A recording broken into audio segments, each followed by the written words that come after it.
પ્રધાનજી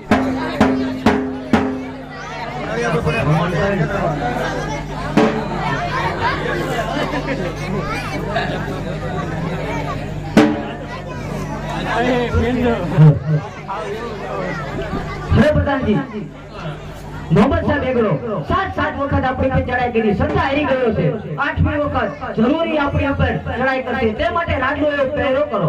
એ આજ્ઞા.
વિરામ કરી અને આગળનો પંથ હજી બહુ આગો છે, ઘડીક વિરામ કરી આગળ બંધ કાપવા જીવ મહારાજ.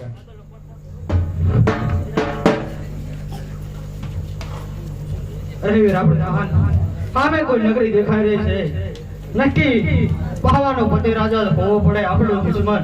7 વખત આપણને હરાયા છે પણ 8મી વખત આપણી જીત છે. તે માટે ચલો એની રેલી.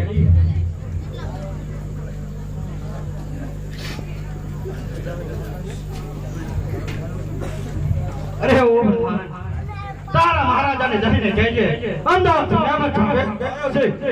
અરે કડવાથી સવારી છે, તે માટે આ પાવો છોડીને આનું પરિણામ સારું નહીં આવે. અરે તારા જેવો મેમચા બેગડા તો ઘણા આયા. એ તો હાથ હાથ પીઠ પાછળ ઘા કરી ગયો છે, પણ આ મેમચા બેગડા એક વાર સાબિત થઈ ગયા છે. આ તારા કે લડવા માટે તૈયાર થઈ જાય. મહારાજા તો એમ નહીં આવે, અત્યારે તો નિંદ્રામાં સૂતા છે. તમારે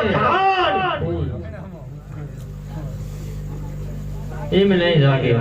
જગાડ તારા મહારાજાને જગાડ, નકર પાવો છોડીને એમ નામ ચાલો જા. એમ નામ તો આનું પરિણામ સારું નહીં આવતા.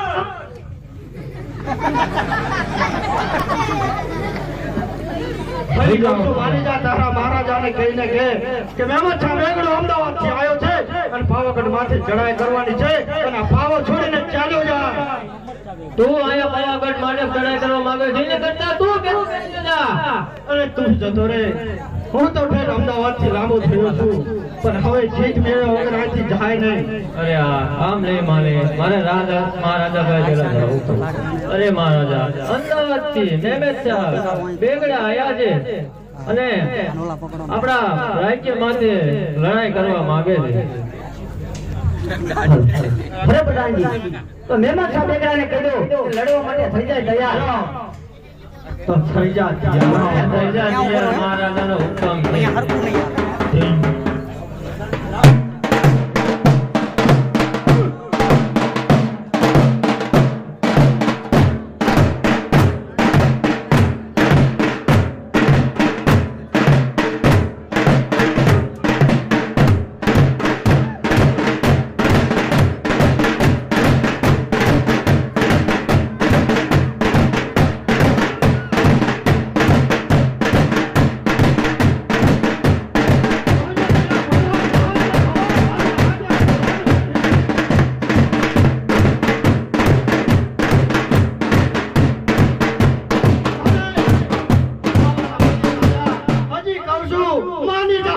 અને પાવો છોડીને ચાલ્યો જા. અરે મહેમદ સાહેબ ગયો તું